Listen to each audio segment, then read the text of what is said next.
नमस्कार, आप देख रहे हैं CNBC आवाज़। मैं हूं मनीषा गुप्ता और आज बात करेंगे इन्फ्लेशन नंबर्स की, जहां पर चावल और सरसों दोनों के प्राइसेस हमने यहां पर बढ़ते हुए देखे हैं।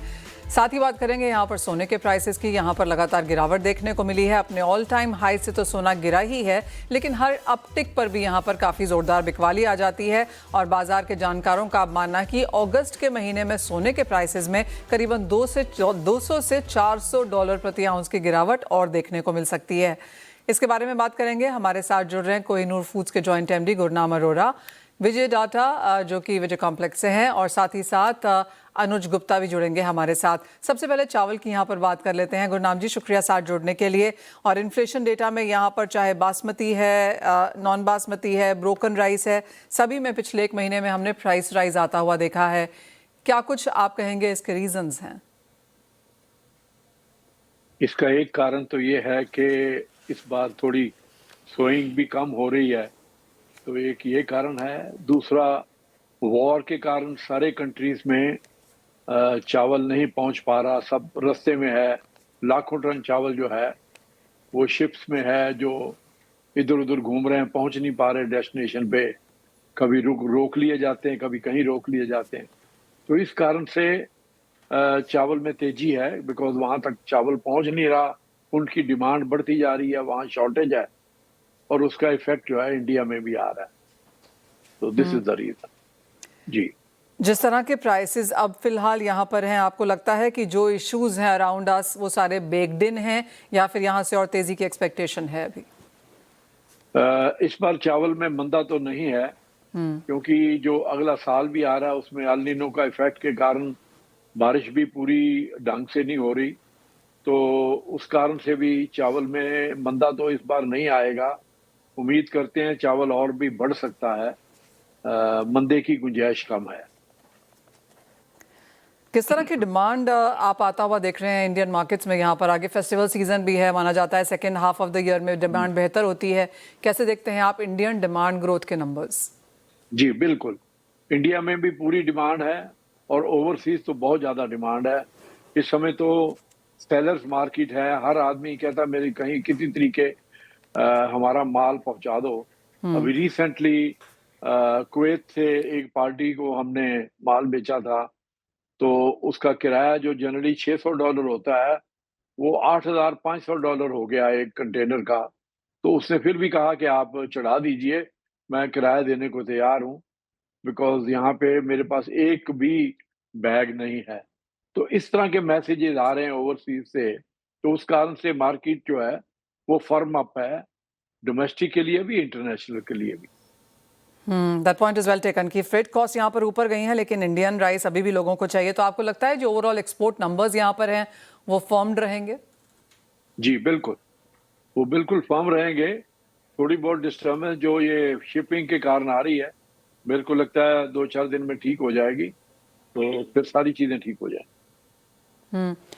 एज ऑफ नाउ जैसे सोइंग के नंबर्स हैं गुरनाम जी, पिछले साल के कंपैरिजन में कमजोर हैं, लेकिन बहुत ज्यादा गिरावट। गुरनाम जी, अगर हम प्राइसेस ओवरऑल यहाँ पर देखें तो पिछले सोइंग के नंबर्स रादर देखें तो पिछले साल के कंपैरिजन में कमज़ोर हैं, लेकिन बहुत कम भी नहीं है। आपको लगता है पिकअप हो पाएगा, या फिर अगस्त सितंबर में जिस तरह की कंसर्न्स हैं बारिश को लेकर, एल निनो वापस आ सकता है, तो ईल्ड में इश्यूज की कंसर्न्स हैं? जी देखिए, ये हमने बहुत साल देखा है कि जब बारिश लेट हो जाती है तो बासमती की बिजाई जो लेट होती है तो उसको एडवांटेज मिल जाता है, तो लॉन्ग ग्रेन कम हो जाता है, बासमती बढ़ जाती है। तो ये डिपेंड करेगा, और 1 महीने तक चीजें क्लियर हो जाएंगी कि बारिश कितनी आ रही है, कितनी कम कम हो रही, कितनी। जितनी भी बारिश कम होती है उसमें बासमती तो चल जाती है। लॉन्ग ग्रेन के लिए पानी बहुत चाहिए होता है, तो उसके लिए बारिश बहुत जरूरी होती है। तो ये 1 महीने तक पूरी पोजीशन क्लियर हो जाएगी कि इस बार सोइंग किसकी ज्यादा होती है, बासमती की कि नॉन बासमती। गुरनाम जी, साथ ही साथ सरकार के पास अच्छे खासे स्टॉक्स हैं। जहाँ तक राइस की बात है, ह्यूज बफर स्टॉक्स हैं। हमने एक नया यहाँ पुश आता हुआ देखा है for broken rice, for ethanol as well. किस तरह से आप ओवरऑल बफर स्टॉक को देखते हैं? द होल रीजन मार्केट्स को ऐसा लगता है कि अगर कम बारिश हुई भी, अगर थोड़ा बहुत कम चावल हुआ भी, तो सरकार के पास इनफ स्टॉक्स हैं। ये बिल्कुल ठीक कह रहे हैं। ये जो हमारी सरकार है वो हमेशा काफी बफर रखती है, तो उसका एडवांटेज रहता है कि कभी भी शॉर्टेज हो तो उसको इमीडिएटली अपने भंडार खोल देते हैं। इवन एक्सपोर्ट के लिए भी खोल देते हैं कई बार कि आप हमारे से चावल लेकर एक्सपोर्ट कर लो। तो ये एक अच्छी आदत है और अच्छी बात है, जिससे कि प्राइसेस जो है वो कंट्रोल में रहते हैं, ओवरबोर्ड नहीं होते। तो इसी तरह इस बार भी होगा। अगर शॉर्टेज आएगी तो जो है अपना गवर्नमेंट उसको उसी तरह करेगी। जी, एक फाइनल सवाल गुरनाम जी, एज ऑफ नाउ तो मार्केट्स को नहीं लगता कि कोई चिंता की बात है, लेकिन अगर एल निनो स्प्रेड आउट होता है तो ऐसा माना जाता है कि अगले साल में जाकर फिर यहाँ पर इश्यूज होते हैं। Is it too long to think about, या आपको लगता है कि अभी से एक प्लान, कंटिजेंसी प्लान होने की जरूरत है? देखिए, अगर एक साल अल नीनो आती, पिछले 5 साल से बिल्कुल जितनी बारिश चाहिए उससे ज्यादा ही हो रही है। तो हमारे सॉइल के अंदर मॉइस्चर रहता है तो कोई बहुत ज्यादा फर्क नहीं पड़ता। हाँ, अगर 1-2 साल रेगुलर आ जाए फिर ज्यादा नुकसान होता है। अगर एक साल बारिश नहीं आती तो मेरे को लगता है कि उससे बहुत ज्यादा फर्क नहीं पड़ता, क्योंकि एक तो हमारे पास इरिगेशन के और भी साधन हैं, सिर्फ हम बारिश पे डिपेंड नहीं रहते। लेकिन दूसरा मॉइस्चर भी रहता है मिट्टी के अंदर और उसके अंदर, जिससे कि बहुत ज्यादा फर्क नहीं पड़ता फसल को। तो कोई बहुत ज्यादा वरी वाली बात नहीं। Point taken. बहुत शुक्रिया गुरनाम अरोड़ा जी साथ जोड़ने के लिए। तो एज ऑफ नाउ भावों में तेजी हम देख चुके हैं, प्राइसेस नीचे जाएंगे फिलहाल ऐसा नहीं लगता है। डिमांड अच्छी है, सेलर्स मार्केट है, एक्सपोर्ट नंबर्स फर्म रह सकते हैं। ऑफ कोर्स फ्रेट कॉस्ट एक चीज है जो यहाँ पर कंज्यूमर्स को ज्यादा देनी पड़ रही है आउटसाइड इंडिया। वेल, ये तो बात हुई चावल की, लेकिन बात अब यहाँ पर सरसों की कर लेते हैं। हमारे साथ विजय डाटा जुड़ चुके हैं। विजय जी नमस्कार, स्वागत है आपका शो में। हमने देखा है लगातार कि प्रीमियम पे यहाँ पर प्राइसेस चले हैं मस्टर्ड के पिछले 1-1.5 साल के लिए। एज ऑफ नाउ किस तरह के प्राइसेस हैं, किस तरह की बढ़त आप एक्सपेक्ट कर रहे हैं? देखिए, सरसों का तेल नीचे में 132-33 रुपए किलो, मैं प्रति किलो ही बात कर रहा हूँ। वो इस समय 167-68 के करीब भाव चल रहा है। तो काफी तेजी इसमें आ गई है और अभी भी कोई ऐसा लगता नहीं है कि बाजार घट जाएगा। जी, आगे किस तरह की तेजी की एक्सपेक्टेशन है और सामने कैसी डिमांड बनता हुआ देखते हैं विजय जी? देखिए, इस साल मार्च अप्रैल और 15 मई तक करीब सरसों तेल सोयाबीन तेलों से, रिफाइंड तेल से नीचा बिकता रहा। इसकी वजह से सरसों तेल की खुद की भी कंजम्पशन बढ़ी, दूसरा रिफाइंड भी हुआ काफी हद तक। तो करीब 7-8 लाख टन सरसों रिफाइंड में चली गई। तो इसकी वजह से मार्च अप्रैल और मई में काफी अच्छी क्रशिंग हुई और एबनॉर्मल क्रशिंग हुई है इस साल। उसकी वजह से उस 31 मई के बाद में सरसों शॉर्टेज में आ गई, भाव बढ़ते चले गए और बढ़ते हुए अभी तक यहाँ तक आ गए हैं। अभी भी लगता ये है कि बाजार रुकते हुए नजर नहीं आ रहे हैं और ये तेल 180 रुपए किलो की तरफ चल जाएगा ऐसा लगता है। जिस तरह से हम विजय जी सबसे बात कर रहे हैं, लोगों को लगता है कि खरीफ तो ठीक है, जैसे तैसे भी यहाँ पर निकल जाएगी, प्रॉब्लम्स यहाँ पर रबी में आएंगी। उस तरह का सिनेरियो आप कैसा बनता हुआ देखते हैं? देखिए, निश्चित रूप से एल निनो की वजह से भी और जून का महीना जितना ड्राई गया है उसको देखते हुए जुलाई ठीक है, फिर भी अभी तक ठीक है। लेकिन हमको मॉइस्चर चाहिए होता है सितंबर अक्टूबर नवंबर के महीने में सरसों फील्ड में। उस समय कैसा मौसम रहता है उसी को देखते हुए सोइंग होगी। भाव बहुत अच्छे हैं, किसान निश्चित रूप से इंक्लाइंड होगा ज़्यादा सोइंग करने के लिए, लेकिन अभी कहना बड़ा जल्दबाजी होगी कि सोइंग कैसी होगी। उम्मीद हम करते हैं पिछले साल से ज़्यादा हो, लेकिन ये डिपेंड करेगा मॉइस्चर उस समय कैसा रहता है, एल निनो कैसा खतरनाक रहता है। जुलाई जितना खराब उम्मीद कर रहे थे उससे अच्छी बारिश हुई है, मैं ये बात जरूर कह सकता हूँ। आज भी अभी भी बारिश हो रही है हमारे यहाँ पर। लेकिन हमको चाहिए मॉइस्चर सितंबर अक्टूबर में, उस समय कैसा मॉइस्चर रहता है ये देखने की बात होगी। एब्सोल्युटली। विजय जी, काफ़ी सारी कॉन्वर्सेशंस इस बात पे रही हैं, जैसे वो आत्मनिर्भरता की बात हुई है, तो चाहे वो ग्राउंडनट था, कॉटन सीड है, इन सम सेंस राइस ब्रान है, मस्टर्ड फॉर श्योर, ये सारे के सारे इंडिजिनस ऑयल्स हैं इंडियन मार्केट्स के लिहाज से।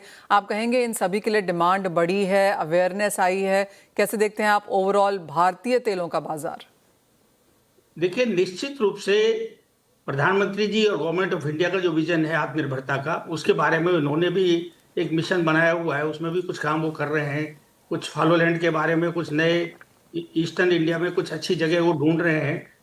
इसके अलावा हमारी एसोसिएशन सॉल्वेंट एक्सेप्टर्स एसोसिएशन ने भी 5-6 साल से मस्टर्ड मॉडल फार्म्स बनाने शुरू किए हैं। हर साल हम इसमें बढ़ाते जा रहे हैं। इस साल हमारा टारगेट 3000 मॉडल फार्म्स करने का है। उसमें रिजल्ट्स भी करीब 30-40% यील्ड हमको ज़्यादा मिलती है और हम काफ़ी उसमें श्योर है। और ये 3,000 नहीं है, इसको 3 लाख से ज़्यादा किसान देखने आते हैं। उनको भी अवेयरनेस आ रही है कि अच्छी सोई प्रैक्टिसेस अपनाई जाएं। इसी के साथ साथ इस साल से हम सोयाबीन और ग्राउंडनट पर भी शुरू कर रहे हैं मॉडल फार्म्स के बारे में। तो पब्लिक भी जाग रही है, इंडस्ट्री भी जाग रही है, गवर्नमेंट तो चाह ही रही है। अब देखिए कितना सफल होते हैं ये देखने के बाद। जहां तक सरसों की बात है विजय जी, काफी हद तक कोल्ड प्रेस या कच्ची घनी जैसा कि हम उसे कहते हैं, उसकी डिमांड काफी बढ़ती हुई नजर आई है। अगर ओवरऑल मार्केट यहां पर देखें तो कितनी रिफाइंड तेल की मांग है और सामने कच्ची घनी की जो डिमांड है वो किस तरह से बढ़ी है?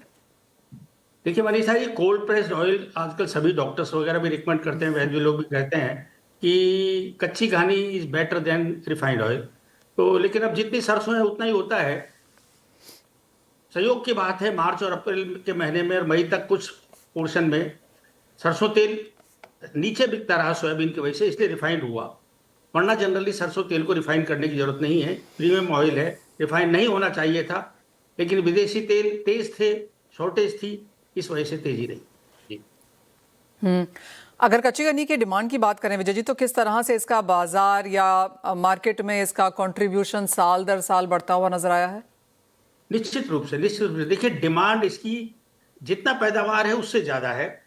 और इसी वजह से हम बार बार सुनते हैं कि इसमें कुछ गलत लोग मिलावट करते हैं, क्योंकि रिक्वायरमेंट पूरी नहीं हो पाती है। इसलिए क्रॉप बढ़ती जाएगी तो उतनी ही डिमांड मौजूद है। कच्ची घानी तेल के लिए निश्चित रूप से इंडिया में बहुत अच्छी डिमांड है, इसलिए पैदावार ज़्यादा भी होती है, तो कोई बात ऐसी नहीं। मार्च अप्रैल में विशेष बात थी, ये ईरान युद्ध की वजह से लॉजिस्टिक्स की प्रॉब्लम थी, भाड़े बहुत ज़्यादा बढ़ गए थे, माल आ नहीं पा रहे थे, जहाज रुक गए थे, पेट्रोल की भी शॉर्टेज थी। उस वजह से एबनॉर्मल इंपोर्टेड ऑयल्स में तेजी थी, इसलिए क्रशिंग ज़्यादा हो गई। वरना सरसों हमारे लिए आराम से उपलब्ध भी होती और कच्ची घानी तेल के लिए ही होती, ऐसा हमें लगता है। एक फाइनल सवाल विजय जी, जिस तरह से हमने प्राइसेस यहाँ पर लगातार बढ़ते हुए देखे हैं, इन्फ्लेशन डेटा जो आज आया उसमें भी यहाँ पर सरसों का जिक्र हुआ।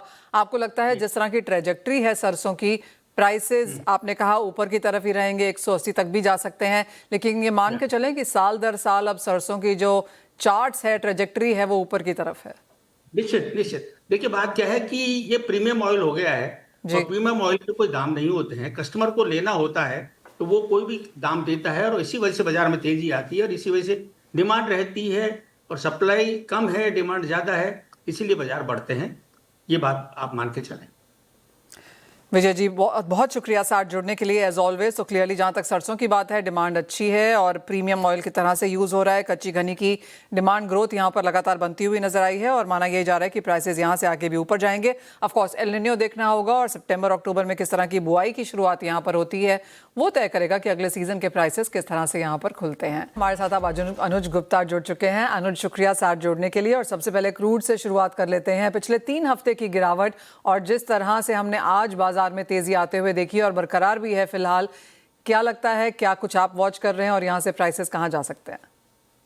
Manisha ji good afternoon. देखिए पिछले 3 दिनों में हमने क्रूड में करीबन 20% की गिरावट आते हुए देखी थी ऑलमोस्ट। उसके बाद सडनली एक जंप आज हमने देखा, क्योंकि ईरान की तरफ से अगेन अटैक होता हुआ दिखाई दिया यूएस की साइट्स पे मिडिल ईस्ट में, तो उससे एक टेंशन दोबारा से आती हुई नजर आई और हमने देखा है कि क्रूड का भाव वापस अब $82-83 के आसपास चल रहा है। तो ये एस्केलेशन दोबारा से हुआ है, तो मुझे लगता है कि वापस अब क्रूड के भाव ऊपर में आपको WTI $85 तक और ब्रेंट में $90 तक के लेवल आपको देखने को मिल सकते हैं। और अगर हम डोमेस्टिक मार्केट की बात करें तो मुझे लगता है कि दोबारा से 8,000 से लेकर 8,200 तक के लेवल आ सकते हैं। तो यहाँ अगर हम ट्रेडिंग स्ट्रेटेजी की बात करें, आई थिंक कि नीचे अगर प्राइस 7,900 के आसपास मिलते हैं तो खरीदारी का ट्रेड लेना चाहिए। 7,700 का स्टॉप लॉस लगाएं, टारगेट 8,200 तक देखने को मिल सकते हैं। अनुज, गोल्ड प्राइसेस कैसे देखेंगे आप, क्योंकि हर अपटिक पे यहाँ पर बिकवाली होती हुई नजर आई है और बाजार को अब ऐसा लगने लगा है कि अगली बार 4,000 टूटा तो $200-300 तो ऐसे ही निकल जाएगा। देखिए बिल्कुल आपने ठीक कहा, मगर आज इंपॉर्टेंट है फेड की मीटिंग और उसका आउटकम आना बहुत इंपॉर्टेंट है। और हम देख रहे हैं पिछले 2-3 दिनों से बहुत एक टाइट रेंज में प्राइस ट्रेड कर रहे हैं, तो एक तो फेड की मीटिंग को वॉच करना बहुत जरूरी है। बट हाँ, ये बिल्कुल सही कहा आपने कि करीबन $3950 एक काफी अच्छा सपोर्ट है जो करीबन 1,40,000 के आसपास बैठता है। 3950 के नीचे अगर भाव चलते हैं तो फिर हमको फर्दर गिरावट देखने को मिलेगी। और अगर हम बात करें उसके नीचे, तो कहीं ना कहीं अगर प्राइस ओवरऑल अगर हम बात करें प्राइस अगर हाइयर साइड में $4,100 के ऊपर या ऊपर में 1,43, 1,44 के ऊपर चलते हैं तो फिर आपको एक अच्छी खासी रिकवरी भी देखने को मिलेगी। टोटली मार्केट डिपेंड करेगा फेड के इंटरेस्ट रेट के ऊपर में बट यस, ये हमें लगता है कि कहीं ना कहीं भावों में आपको हायर लेवल पे प्रेशर देखने को मिल सकता है। अनुज, साथ ही साथ चांदी में क्या करने की राय देंगे, क्योंकि यहाँ पर भी हमने $60 प्रति आउंस होल्ड करते हुए नहीं देखा है। चांदी कहाँ पर सपोर्ट ले सकती है, भारतीय बाजारों में वो क्या कैलकुलेशंस आएंगे और वहां पर क्या करने की राय है? देखिए, सिल्वर में समवेयर अराउंड $55, जो कि करीबन 2,10,000 के आसपास एक अच्छा सपोर्ट रहेगा। हायर साइड में 2,22,000, जो कि मुझे लगता है कि करीबन $59-60 के आसपास होगा, वो लेवल्स होंगे जहां पर बिकवाली का ट्रेड देखने को मिलेगा। तो स्ट्रेटेजी अगर किसी को बनानी तो आई थिंक कि 2,21,000 2,22,000 के आसपास मिले तो बिकवाली करना चाहिए। 2,26,000 का स्टॉप लॉस लगाएं, टारगेट नीचे में 2,12,000 और 2,10,000 तक मिल सकता है। और अगर प्राइस 2,10,000 के आसपास मिलते हैं, क्योंकि मेरा ऐसा मानना है कि $50 के आसपास मार्केट बहुत अच्छा सपोर्ट ले सकती है, वहां से आपको वैल्यू बाइंग देखने को मिल सकती है। तो अगर प्राइस 2,10,000 के आसपास पहले आते हैं तो वहां से बाइंग अपॉर्चुनिटी भी देखने को मिल सकती है। डॉलर इंडेक्स आप कैसे देखेंगे अनुज, क्योंकि यहाँ पर 100-101 के आसपास के लेवल्स काफी स्थिर रहे हैं। ऑफ कोर्स, जैसे आपने पहले भी कहा कि यूएस फेड की मीटिंग आज काफी डिसाइसिव रहेगी, कि नियर टर्म में एटलीस्ट हम प्राइसेस कहाँ पर आता हुआ देखें, यहाँ पर क्या रेंजेस हैं? देखिए, डॉलर इंडेक्स काफी कंसोलिडेट कर रहा है। लास्ट टाइम अगर हम देखें तो एक महीने से इसी रेंज में ट्रेड कर रहा है, कोई फ्रेश ब्रेकआउट यहाँ पे नहीं आया है। हालांकि मुझे लगता है कि आज की जो मीटिंग होगी उससे काफी हद तक क्यूज मिलेंगे, बट हमारा हमारा ऐसा मानना है कि डॉलर इंडेक्स में आपको स्ट्रेंथ वापस लौटती हुई दिखाई दे सकती है। 102 के ऊपर अगर प्राइस चलते हैं तो फिर 104 तक ही जाने की दम रखता है। मुझे लगता है कि फिर 104 तक ही जाता हुआ दिखाई देगा। सेंटिमेंटल टोटली फेड की मीटिंग पे होंगे, बट हमें लगता है कि इसमें स्ट्रेंथ आपको देखने को मिल सकती है, जो कि कहीं ना कहीं बाकी कमोडिटीज के लिए थोड़ा नेगेटिव हो सकता है।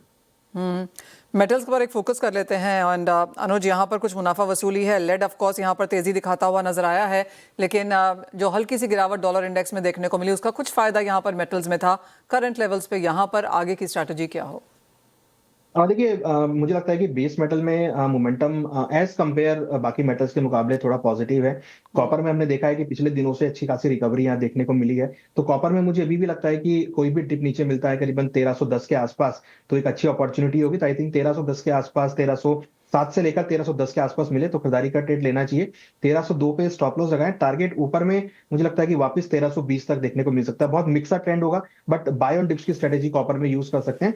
सिमिलरली अगर आप जिंक को देखेंगे तो जिंक में हमने काफी अच्छा मोमेंटम बनते हुए देखा है। एज कंपेयर बाकी मेटल के मुकाबले जिंक थोड़ा सा ज्यादा पॉजिटिव लगता है। जिंक में अगर कोई डिप मिलता है नीचे 372 के आसपास, वो एक बाइंग अपॉर्चुनिटी होगा। और ऊपर में हमें लगता है कि 380 से लेकर 382 तक के लेवल आपको देखने को मिल सकते हैं अगस्त कॉन्ट्रैक्ट में। मॉनसून्स की अब बात करेंगे, और इवन एज जुलाई यहाँ पर खत्म होने को है, द ओवरऑल डेफिशिएंसी जो है अनुज, वो 15 से 16% के बीच में है। हम लगातार सभी से बात करते रह रहे हैं कि किस तरह की सोइंग में भी लैग है। ऑफकोर्स वो डेटा ही एक हफ्ते के बाद आता है, लेकिन कोई बहुत ज़्यादा जोरदार बढ़त यहाँ पर एडिबल ऑयल पल्सेस में देखने को नहीं मिली है। चिंता यहाँ पर चावल, कोर सीरियल्स, कॉटन में भी इन सम एक्सटेंट है। कैसे आप ओवरऑल ये एग्रीकल्चर एज अ स्पेस को देखेंगे यहाँ से? देखिए, मॉनसून डेफिनेटली हिट होता हुआ दिख रहा है, मगर जो डिस्ट्रीब्यूशन है वो उस लेवल पे नहीं है, जो कि कहीं ना कहीं इसको हम एक नॉर्मल मॉनसून बोले। डेफिनेटली एक डेफिसिट मॉनसून के तौर पे ही देखने को मिल रहा है, और हम देख रहे हैं कि उसकी वजह से कहीं ना कहीं जो पल्सेस की जो पैदावार है वो वहां पे हर्ट हो सकती है।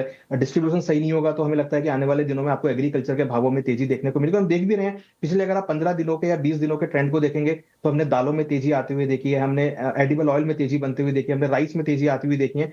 तो अगर ये मॉनसून ऐसे डेफिसिट रहा तो हो सकता है कि आने वाले दिनों में हमें जो तेजी है वो आगे एग्रीकल्चर में, जिसमें दालें हो गई, इवन शुगर केन हो गया, उसमें भी तेजी देखने को मिल रही है, प्लस राइस में भी तेजी देखने को मिल सकती है। कितना ज्यादा कंसर्न्ड हैं आप ओवरऑल एग्री को लेकर? क्या ये अगला एसेट क्लास हो सकता है जहां पर तेजी देखने को मिले? और अगर आप मुंबई रेनफॉल इंडेक्स को यहां पर वॉच कर रहे हैं तो वहां पर भी क्या सेंस है? देखिए, डेफिनेटली मुझे लगता है कि एग्रीकल्चर में आपको आने वाले 2-3 महीने बहुत क्रूशियल होंगे, जिसमें अच्छी खासी वॉलिटिलिटी आपको देखने को मिलेगी, क्योंकि ये जो मानसून का टाइम है इसी से ही हम आगे की जो रबी क्रॉप है उसका हम आइडिया लगा पाएंगे, कितना क्रॉप रहेगा, कितना किस तरीके का मोमेंटम होगा। डेफिनेटली मुझे लगता है कि मुंबई रेनफॉल का जो इंडेक्स है एनसीडीएक्स का, वो कहीं ना कहीं मुझे लगता है कि ऊपर की तरफ जाता हुआ दिखाई दे सकता है, और कहीं ना कहीं 2700 तक के लेवल इसमें देखने को मिल सकते हैं। Point taken. अनुज गुप्ता, बहुत शुक्रिया हमारे साथ जुड़ने के लिए, एग्री नॉन एग्री मॉनसून सभी पर एक राय भी रखने के लिए। और इसी के साथ फिलहाल एक ब्रेक का भी समय है। मुझे दीजिए इजाजत, आप बने रहिए CNBC आवाज पर।